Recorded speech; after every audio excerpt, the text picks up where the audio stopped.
मतलब अब बीजेपी के नेता बिहार की लड़कियों का बोली लगा रहे हैं कि 25 से 30 हजार में बिहार में लड़कियां मिल जाती है। लेकिन बात जब अपने घर की बेटी और बहनों पे आएगा, अपने घर की अस्मिता पे आएगी, अपने घर के मान और सम्मान पर आएगा, तो थूकते ऐसे पार्टी को, थूकते ऐसे सरकार को और ऐसे मुख्यमंत्री को जो हमारी बेटी को जाकर बोली लगवा रहा है। हमें तो लगता है कि बिहार के नेताओं से ये सवाल करना चाहिए कि बेटी बचाओ से लेके बेटी बोली लगाओ तक का सफर कैसा है आप लोगों का। हम 20,000 रुपये फेंकेंगे और हम परमानेंट महिलाएं खरीद कर लाकर तुम्हारी शादी करा देंगे।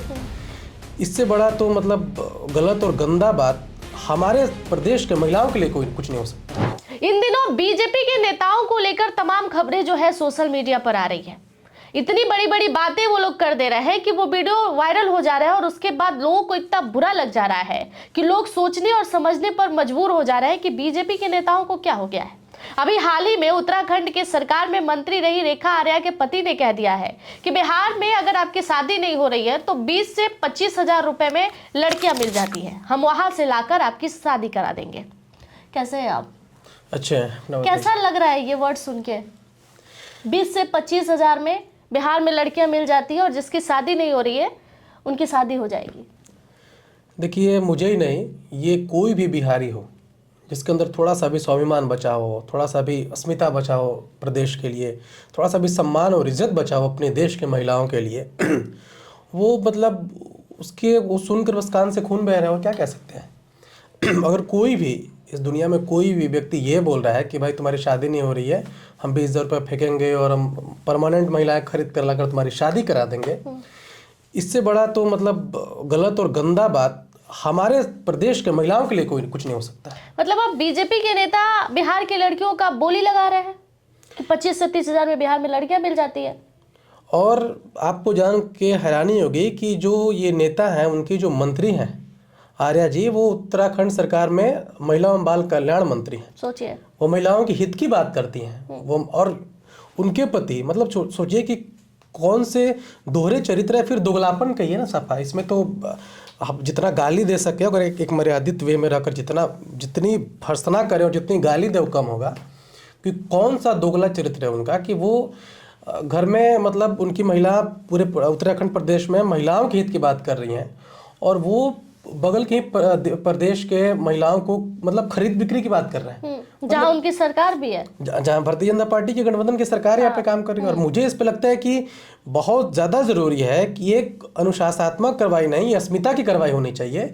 ये किसी प्रदेश को पूरे प्रदेश के सम्मान पर ठेस पहुँचाए।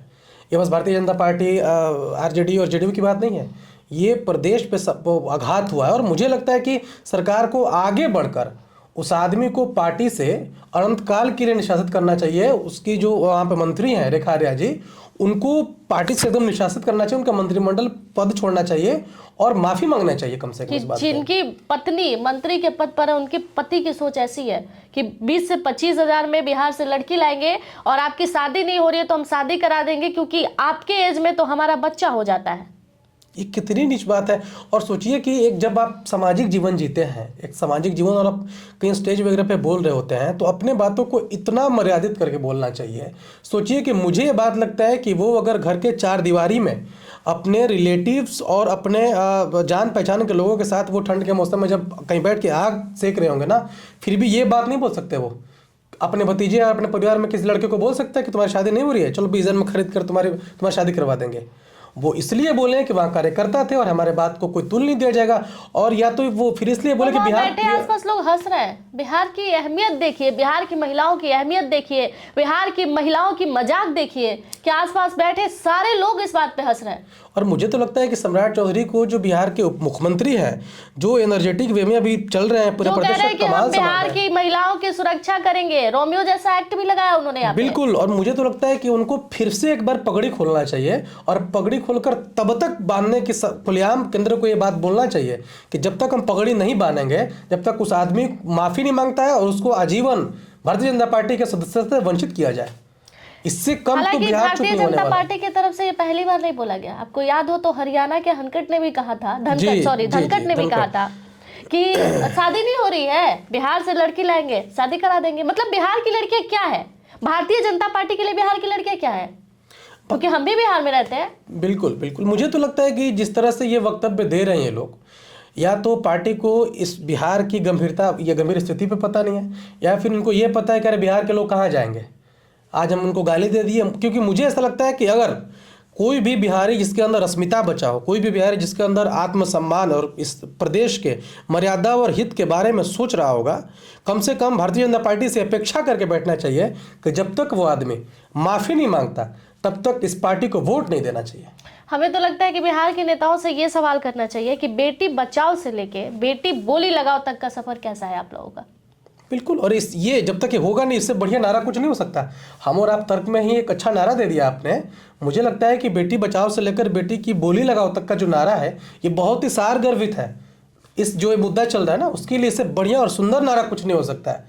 और शर्म आनी चाहिए आला कमाने बैठे हुए जितने भी भारतीय जनता पार्टी के नेता हैं कि हो सकता है कि आप व्यक्तिगत जीवन में कुछ भी हो, किसी पार्टी को सपोर्ट करें, लेकिन बात जब अपने घर की बेटी और बहनों पे आएगा, अपने घर की अस्मिता पे आएगी, अपने घर के मान और सम्मान पर आएगा, तो थूकते ऐसे पार्टी को, थूकते ऐसे सरकार को और ऐसे मुख्यमंत्री को जो हमारी बेटी को जाकर बोली लगवा रहा है।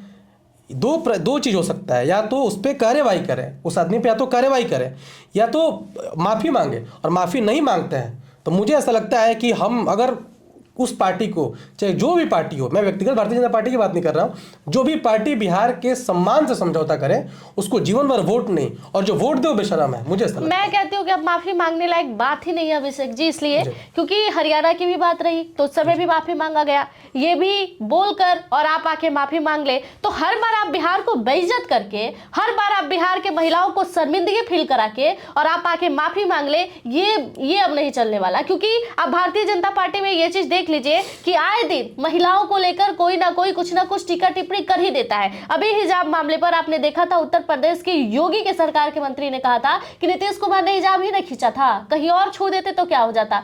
मतलब हमेशा बिहार की महिलाओं को लेकर कुछ ऐसी टीका टिप्पणियां आ जाती है जो दिल में चुभ जाता है कि क्या महिलाओं के लिए, बिहार की महिलाओं के लिए आप लोगों की नजर में सम्मान क्या है।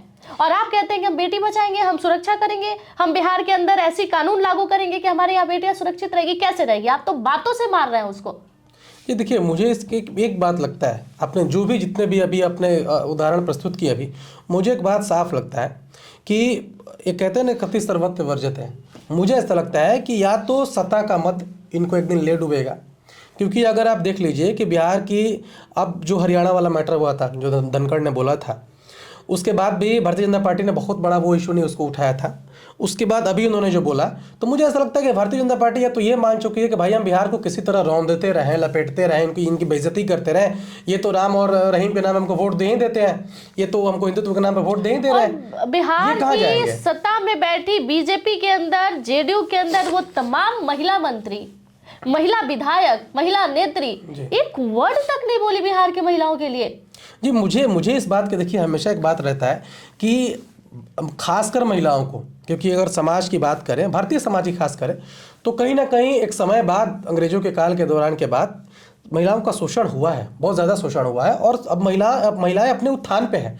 तो मुझे ऐसा लगता है कि अब ये महिला आयोग भी सो रही है। मुझे ऐसा लगता है कि आप किसी भी पार्टी के नेत्री हों, और खासकर भारतीय जनता पार्टी की महिला नेत्रियों से मैं बोलूँगा कि अगर आप सच में महिलाओं के प्रति आपके अंदर सम्मान है, तो आपको हो सकता है कि अगली बार मंत्रिमंडल में जगह ना मिले, हो सकता है कि आपके विधायक का टिकट कट जाए, हो सकता है कि आपको राज्य कार्यकारिणी और प्रदेश कार्यकारिणी में जगह ना मिले, लेकिन आप इसलिए याद की जाएंगे कि आपने महिलाओं के सम्मान के लिए अपने आला कमान से बगावत किया। इसके लिए आप याद किए जाएंगे, और बिना डरे हुए भाजपा के महिलाओं नेत्रियों को इसके विरोध कम से कम एक मार्च तो निकालना चाहिए यार, एक पे ट्वीट तो कीजिए कम से कम। कि यही निवेदिता सिंह, अगर आपको याद हो तो हम आपको याद दिला दे कि जब नीतीश कुमार ने जातीय जनगणना पर बोलते बोलते महिलाओं को लेकर टीका टिप्पणी किया था, तो यही वो नेत्री है जो रोते हुए बिहार विधानसभा से बाहर निकली थी और तमाम उस न्यूज चैनल पे लाइव आके बैठ के रो रही थी कि मैं तो शर्मिंदा हो गई। मुझे तो समझ में नहीं आ रहा था कि वैसे आज आपको शर्म नहीं आ रहा है, आज आपको समझ में नहीं आ रहा है, आज आप इस बात को एक्सेप्ट करने के लिए तैयार नहीं है कि आपके ही पार्टी के लोग बिहार के महिलाओं को बोली लगा रहे हैं। देखिए, सबको सब समझ में आ रहा है, लेकिन जो गंदर की बात ये है एम कि हमें जिस तरह से अभी प्रोपेगेंडा जो पार्टी में चल रहा है, देखिए जो भी पार्टियां ना संवैधानिक दृष्टिकोण से चलती हैं, पार्टी की भी ना अपनी एक लोकतंत्र की प्रणाली होती है, पार्टी का भी अपना संविधान होता है, और मुझे ऐसा लगता है कि उसमें विरोध और अंतर विरोध करना बड़ा आवश्यक होता है। और इतना बड़ा मुद्दा है उसकी बात पर, जिस तरह आपने निवेदिता सिंह की बात की, मुझे तो लग रहा है कि वो तो कोई मुद्दा ही नहीं था। और ये तो बिहार की अस्मिता के मुद्दा है। और मुझे लगता है कि आप प्रदेश महिला के भी प्रमुख रह चुकी हैं और आप विधान परिषद के सदस्य भी हैं, और मुझे ऐसा लगता है कि आप अच्छी उनकी वक्ता चर्चा है। इसलिए हो रही है क्योंकि वो रो रही थी उस समय। जी रोने की बिल्कुल वीडियो वायरल हुई बिल्कुल थी। बिल्कुल, आपको आपने याद बात तो नहीं कहा, बिल्कुल बिल्कुल। इंटरनेशनल लेवल की मीडिया आके उनके घर में और आवाज पर बैठी थी कि भाई मैडम आप क्यों रो रही थी, क्यों निकल रही थी आप बिहार विधानसभा से रोते हुए। अब तो मुझे ऐसा लगता है कहीं ना कहीं उनको भी डर है कि हो सकता है कि पार्टी के उस चीज के खिलाफ जाए, बिना आला कमान से फैसला हो सकता है पार्टी हमको अगली बार सीट ना दे, हो सकता है कि पार्टी हमको कहीं अच्छा जगह पे रखे नहीं पार्टी। अब बिहार के लोगों को ये समझने की जरूरत है कि आपके स्वाभिमान के लिए, आपके इज्जत के लिए और आपके मुद्दे के लिए बोलने कोई नहीं आएगा। आपको निर्णय लेना है कि हमें कितनी मजबूती से बिहार के अंदर खड़ा रहना है कि हमारे ऊपर उंगली उठाने से पहले, बोलने से पहले वो लोग 10 बार सोचे जो बिहार की महिलाओं को ये समझते हैं कि 10 से 15, 25 से 30 हजार आप समझ रहे हैं कि बिहार की महिलाओं को हम खरीद के ले जाएंगे और शादी करा देंगे। आप मिलिए बिहार की महिलाओं से, तब आपको पता चलेगा कि बिहार की महिलाओं के अंदर कितनी ताकत है, कितनी शक्ति है। आपको गद्दी पर बैठाने वाली बिहार की महिला ही है। आप कह रहे हैं ना कि 10,000 की स्कीम हमने बहुत काम किया ग्राउंड पर। 10,000 का स्कीम इसलिए काम किया क्योंकि महिलाओं ने आपको सपोर्ट किया। और आप आज महिलाओं के इस बयान पर कि 20 से 25 हजार में महिला खरीद के लाएंगे और शादी करा देंगे, आप सत्ता पक्ष के लोग सभी लोग चुप हैं। तो आपको यह सोचने की जरूरत है कि फिर वो दौर आएगा जब आप जनता के बीच में जाएंगे और कहेंगे कि चाची, बेटी, बहन, हम आपका सम्मान करेंगे। और हम उस दिन का इंतजार करेंगे क्योंकि हम भी एक बिहारी हैं। धन्यवाद।